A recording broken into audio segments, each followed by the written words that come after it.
In this video, I'm going to show you how you can invest on the Venezuelan oil company Chevron, which you probably know it's going up a lot because of what's happening on Venezuela.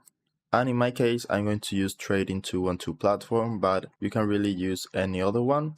So in my case, this is the platform that I normally use to invest.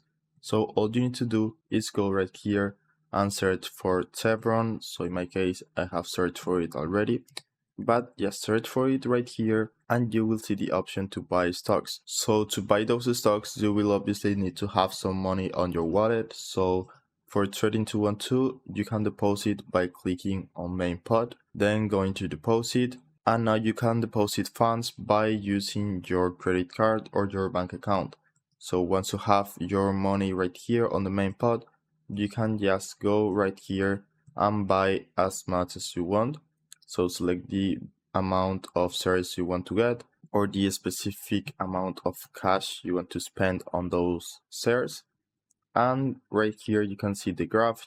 You can see how it's performing right now. Just buy right here, and whenever you want to sell it, you will see your investment right here. You can click.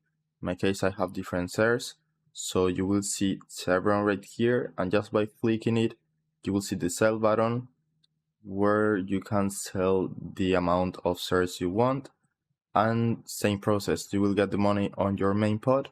You can click on it and withdraw by using the payment method you want, which can be credit card or bank transfer. So that's it. That's how you can invest on Chevron. I hope it was helpful and thanks for watching.